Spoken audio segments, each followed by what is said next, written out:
নমস্কার, কেমন আছো সবাই? আশা করি সবাই খুব ভালো আছো। ওয়েলকাম টু মাই চ্যানেল দিশা। বেরিয়ে পড়েছি। দিনটা ছিল 26শে জানুয়ারি, মানে প্রজাতন্ত্র দিবস, রিপাবলিক ডে। তো কি করব ভাবতে ভাবতে ভাবতে আইডিয়াটা আমার বাবাই দিল। বোর হচ্ছিলাম আমি, আমার বাবা আর আমার সবসময়ের সঙ্গী পুচাইও। তো ভাবলাম একটু ঘুরে আসি। বাবা আইডিয়া দিল একটা সুন্দর জায়গায় যাই, যাবি? আমি বললাম কোথায়? বলল চল রামকৃষ্ণ কাকুর নার্সারিতে। ব্যাস, শুনেই তো আমার মনটা একদম নেচে উঠল প্রজাপতির মতো। আসলে গাছপালা, জঙ্গল, প্রজাপতি, পাখি, মাছ যেখানে থাকবে সেখানে আমি অলওয়েজ যেতে রাজি। তো সেই রকম সেই উদ্দেশ্যেই একটা অসাধারণ প্রাকৃতিক পরিবেশকে উপভোগ করব বলে এত সুন্দর একটা দিনে বেরিয়ে পড়েছি। আমি এক্স্যাক্টলি রাস্তাটা, জায়গাটা তোমাদের অত ভালোভাবে বলতে পারবো না, তবে যারা যারা হাওড়া, কলকাতা বা আন্দুল এই এরিয়ায় থাকো তাদের একটুখানি বলতে পারবো। ধুলোগড় মোড় আসে একটা, ধুলোগড় মোড় থেকে বাঁদিকে চলে যেতে হবে। বাঁদিকে গেলে যে কাউকে জিজ্ঞাসা করবে রামকৃষ্ণ নার্সারি বলে, ওনারা দেখিয়ে দেবে। আর আমি ডিটেলে সব কিছু ডেসক্রিপশনে দিয়ে দেবো, তোমরা চলে যেতে পারো। এত সুন্দর জায়গা দেখো, আমরা গল্প করতে করতে বকবক করতে করতে বাইকে করে চলে যাচ্ছি। বাপি বাইক চালাচ্ছিল, আমি বসেছিলাম সব থেকে পিছন দিকে, আর মাঝখানে আমার ভাই মানে পুচাই। অসাধারণ জায়গা, চারিদিকে ধান ক্ষেত, সর্ষে ফুলের ক্ষেত, এত অপূর্ব লাগছিল, বিশ্বাস করো তোমাদের বলে ঠিক বোঝাতে পারবো না। মানে আসলে প্রকৃতির এত সৌন্দর্য, সেটা ঠিক মনে হয় না বলে বোঝানো সম্ভব হয়, জানো তো। ভীষণ ভালো লাগছিল, খুব এনজয় করছিলাম পুরো রাস্তাটা, যতটা ওই হাইওয়ে ছিল তার আগে পর্যন্ত। এই যে চলে এসছি, দেখো রামকৃষ্ণ নার্সারি। এত সুন্দর জায়গাটা, আর কত না গাছ আছে তোমাদের ঠিক বলে আমি বোঝাতে পারবো না। কখনো এরকম ছুটির সময় চলে যেও, তাহলে দেখতে পাবে কি গাছ ছিল না। জামরুল গাছ, আম গাছ, আরও অনেক অনেক প্রচুর গাছ ছিল। বিভিন্ন ধরনের সিজন ফ্লাওয়ার, এক একটা জবা ফুল তো মনে হয় আমার মুখ তো তোমরা দেখেছো অনেক বড়, আমার মুখটার থেকেও অনেক বড় জবা ফুলগুলো ছিল। গাঁদা ফুল প্রচুর, ডালিয়া প্রচুর, সাথে ছিল রং বেরঙের মাছ। মাছের ভালো করে ফুটেজ ভিডিও তোমাদের সামনে আমি দেখাবো, আনবো, সেটা একদম লাস্টে। আপাতত তার আগে বিভিন্ন ধরনের ফুল গাছ, বিভিন্ন ধরনের কি বলবো, ইনডোর প্ল্যান্ট, আউটডোর প্ল্যান্ট তোমরা দেখো, উপভোগ করো। আর একটা জিনিস এত ভালো লাগলো, যেদিকেই যাচ্ছি না কেন এত প্রজাপতি, এত ধরনের রঙের আসছে, পাশ দিয়ে চলে যাচ্ছে, হাতের ওপর বসছে, মাথার ওপর বসছে। আমার এত সুন্দর লাগছিল, এত আনন্দ লাগছিল, যেন মনে হচ্ছিল সারা সময়ের ক্লান্তি, যে ফ্রাস্ট্রেশন, যে ডিপ্রেশন, সব কিছু এক লহমায় শেষ হয়ে গিয়েছিল।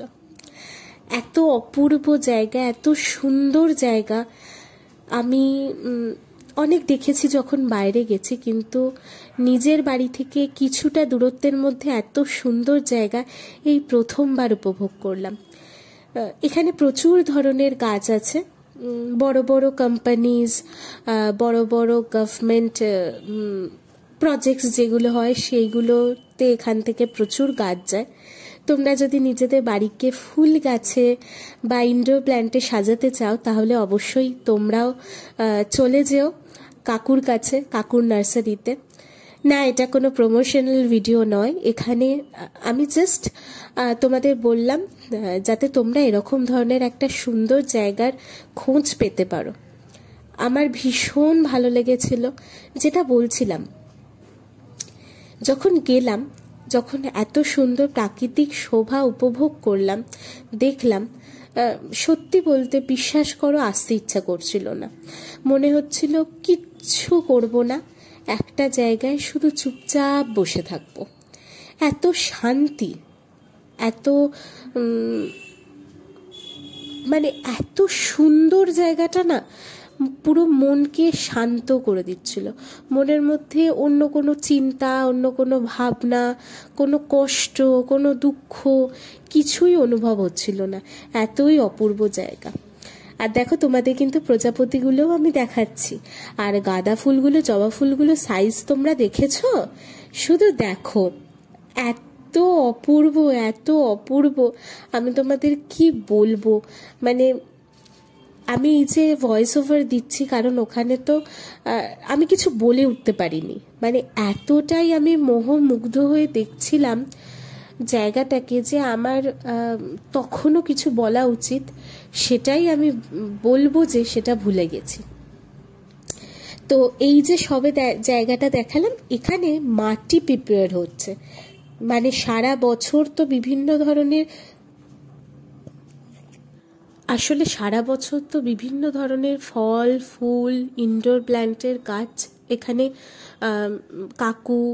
কাকুর যে ছেলে, ভাই, আমি ভাই বলি, সবাই মিলে নিজে হাতে করে ওরা রোপণ করে। তো সেই জন্য সার দিয়ে, সবই জৈব সার, কোনো রাসায়নিক পদ্ধতির কোনো সার ওনারা ব্যবহার করেন না। তো সেই সমস্ত সার দিয়ে মাটি তৈরি হয়। আরেকটা জিনিস যেটা আমার ভীষণ ভালো লাগলো, এত বড় এরিয়ায় এত ফুলের গাছ, এত ফলের গাছ, নারকেল, জামরুল, আম, কাঁঠাল, পেঁপে, এগুলো তো সব ফলের গাছ, পেয়ারা, তাছাড়াও প্রচুর ফুলের গাছ যেগুলো বাইরে থেকে এনেছে, বাইরে থেকে আসে, এরকম ধরনের ফুলের গাছ, ফলের গাছ, ইনডোর প্ল্যান্ট, সবজি, ব্রকলি, বাঁধাকপি, ফুলকপি, বিভিন্ন ধরনের, তারপরে তোমরা বলো না লেটুস, অনেক ধরনের সবজির চাষও হচ্ছে। কিন্তু প্রতিটা জায়গা এতটা পরিষ্কার পরিচ্ছন্ন, এতটা সুন্দর মেনটেন্ড, এরকম আমি জায়গা বা এরকম নার্সারি আমি খুব কমই দেখেছি। যে জায়গায় ফল চাষ হয়েছে সেই জায়গায় শুধু ফলের গাছ, যে জায়গায় ফুলের গাছ চাষ হচ্ছে সেখানে শুধু ফুলের গাছ, যেখানে আছে ইনডোর প্ল্যান্ট সেখানে শুধুই ইনডোর প্ল্যান্ট, যেখানে বড় বড় নারকেল গাছ বা তাল গাছ বা খেজুর গাছ, সেগুলো শুধুমাত্র, সুপারি গাছ সেগুলো এক জায়গায়, আবার বনসাই যেগুলো আছে, বনসাই ধরনের গাছ আরেক জায়গায়। এত সুন্দর প্ল্যান্ট, অর্গানাইজড জায়গা আমি সত্যি খুব কম দেখেছি। কারণ গাছপালার জায়গা, বুঝতেই পারছো, প্রচুর পাতা, ফুল শুকিয়ে গেলে, পাতা শুকিয়ে গেলে পড়ে থাকে, কিন্তু সেগুলো প্রত্যেক দিন সুন্দরভাবে পরিষ্কার করা, পরিচ্ছন্ন করে রাখা। আর সবথেকে আমার ভালো লেগেছে যেটা, মা মনসার বেদি, রামকৃষ্ণ সারদা মা, বিবেকানন্দের পুরোপুরি একটা ঠাকুর ঘর করা, এই জিনিসগুলো আরও বেশি আমার মন কেড়েছে। তাছাড়া পুকুর আছে, পুকুরে মাছ আছে, আর এনারা আলাদাভাবে গোল্ডফিশ, বিভিন্ন ধরনের গোল্ডফিশ, পান্ডা গোল্ডফিশ, ব্ল্যাক জেট গোল্ডফিশ, এগুলোও ওনারা রাখেন। তোমরা যদি চাও অবশ্যই নিতে পারো। আবারও বললাম, এটা কিন্তু শুধুমাত্র তোমাদের একটা সুন্দর, একটা শান্তির জন্য, মানে শান্তির ঠিকানা দেওয়ার জন্যই আমি বললাম। আবারও বলছি, না তো ওনারা বলেছেন যে জায়গাটার প্রমোশন করে দাও, না ওনাদের হয়তো প্রয়োজনও পড়বে। আমি শুধুমাত্র আমার ভালো লাগে বলে, আমি তোমাদের সাথে শেয়ার করতে চাই বলে, আমার তোমাদের সাথে প্রত্যেকটা জিনিস শেয়ার করতে ভালো লাগে বলে তোমাদের সাথে শেয়ার করছি। তোমরা অবশ্যই যখন ফ্রি পাবে এই জায়গায় চলে যেও, অ্যাটলিস্ট জায়গাটার সৌন্দর্যটাকে উপভোগ করে এসো। কিছু নাও আর নাই না, সৌন্দর্য, এই যে প্রাকৃতিক শোভা, প্রকৃতির না কোনো কিছু কৃত্রিমতার প্রয়োজন হয় না। প্রকৃতি নিজেকে এত সুন্দরভাবে তৈরি করে নিতে পারে, এত সুন্দরভাবে গড়ে নিতে পারে, যে প্রকৃতির আর কোনো কিছু প্রয়োজন হয় না।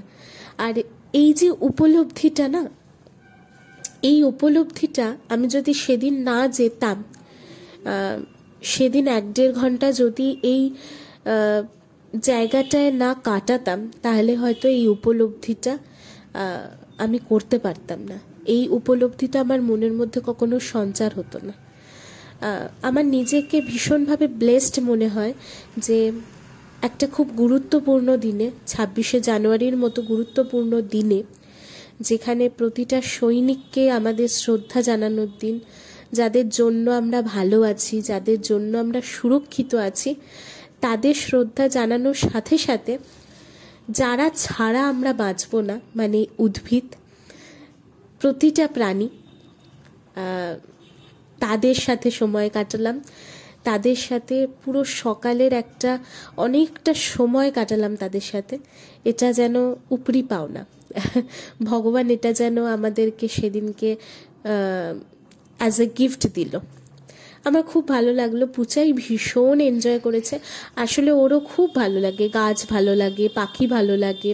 মানে শুধু পাখি বা গাছ বলে না, যে কোনো প্রাণী ওর ভীষণ ভালো লাগে।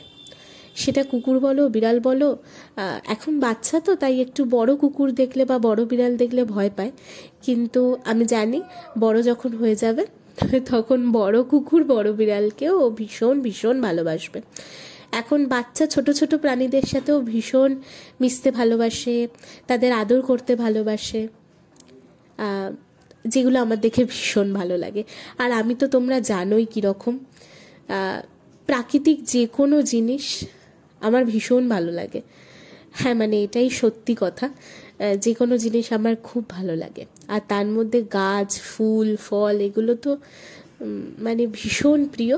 আর সাথে অবশ্যই তোমরা জানো কুকুর ভীষণ প্রিয়। তবে এগুলো ছাড়া যে বাদবাকি কিছু ভালো লাগে না সেটা না, প্রত্যেকটা প্রাকৃতিক জিনিস আমার ভীষণ ভালো লাগে। আর সবার অস্তিত্বগুলো বজায় রাখাটা আমাদেরও দায়িত্ব। যাই হোক, অনেক জ্ঞান দিয়ে ফেলছি মনে হচ্ছে, একটু লাইট হওয়া প্রয়োজন। তো তোমাদের কেমন লাগলো বলো? এতক্ষণ ধরে তোমরা বিভিন্ন ধরনের গাছ দেখলে, তোমাদের কেমন লাগলো অবশ্যই তোমরা কমেন্ট করে জানিও। আর কারা কারা এখানে গেছো বা কারা কারা যাবে সেগুলোও কিন্তু আমাকে অবশ্যই জানিও। প্রচুর কলকে ফুলের গাছ দেখলাম। আর তোমাদের যে মন্দির বলছিলাম, এই গাছের নিচেই সেই মন্দির, তোমাদের দেখিয়েছি আমি। যাই হোক, তো এত অসাধারণ জায়গা, আবারও বলছি তোমরা প্লিজ যেও, ঘুরে এসো। শুধু এই নার্সারিতেই আসতে হবে এরকম না, যে সমস্ত নার্সারিগুলো এরকম মানে প্রাকৃতিক শোভায় পরিপূর্ণ, সেই সমস্ত জায়গায় যেও। আরেকটি ইন্টারেস্টিং জিনিস তোমাদের জানিয়ে রাখি, রামকৃষ্ণ আঙ্কেলের নার্সারি পিছন দিকেই আছে ঘন জঙ্গল। সেই জঙ্গলের এক্স্যাক্টলি নামটা আমি জানি না, নামটা আমি জেনে নিয়ে আমি কমেন্টে পিং করে দেবো, মানে ফার্স্ট কমেন্টে পিং করে দেবো। তো এখানে না বাগরোল থাকে, মানে বাঘের মতো, ঠিক চিতাবাঘের মতোই দেখতে এক ধরনের বিড়াল, যেগুলোকে বাগরোল বলা হয়। একমাত্র ওই জঙ্গলেই এই পশ্চিমবঙ্গের মধ্যে পাওয়া যায়। আর বেশ বড় বড় হয়, মানে চিতাবাঘের মতনই, পুরোপুরি চিতাবাঘের মতো। তো মাঝে মধ্যে আসে এই যে সুন্দর সুন্দর গোল্ডফিশ, প্রচুর গোল্ডফিশ আছে, রেড, অরেঞ্জ, ব্ল্যাক, মানে অসাধারণ, এত সুন্দর ওদের দেখতে যে আমি কি বলবো। মানে আমি তো বিশাল ইমোশনাল হয়ে যাচ্ছিলাম অ্যাকচুয়ালি ওদের দেখে। এই গোল্ডফিশটাকে দেখো, ফুল ব্ল্যাক, এত সুন্দর লাগছিল। এগুলোকে মুসো বা জেট ব্ল্যাক বলে, এগুলো পান্ডা গোল্ডফিশ। এগুলোর মাথাগুলো আর পেটগুলো একটু বড় বড় হয়, আর যখন এরা বড় হয় তখন ভীষণ সুন্দর দেখতে হয়। আসলে প্রাকৃতিক প্রত্যেকটা জিনিসকে দেখতে খুব সুন্দর, হ্যাঁ, ইনক্লুডিং মানুষ। তবে মানুষের সৌন্দর্যটা প্রকাশ পায় মানুষের মন দ্বারা, কোনো রকম কোনো আউটলুক দ্বারা না। যাই হোক, তো এবারে দেখিয়ে দিই ওখান থেকে আমি কি এনেছি। গেছি কিছু আনবো না সেটা তো হতেই পারে না। এই যে একটা স্ট্রবেরি গাছ, প্রচুর স্ট্রবেরি হয়ে আছে, স্ট্রবেরি ফুল হয়ে আছে, এই স্ট্রবেরি গাছটা এনেছি। এবং সাথে সাথে ব্রোগানভ্যালিয়া, তোমরা জানোই, যেটাকে বাংলা ভাষায় কাগজ ফুলের গাছ বলে, তো সেটা এনেছি। দেখো এই তোমাদের দেখাচ্ছে অনেকগুলো ফুল হয়ে আছে। ব্রোগানভ্যালিয়ার কালারটা পূজাই চুজ করেছে, একদম ব্রাইট অরেঞ্জ কালার।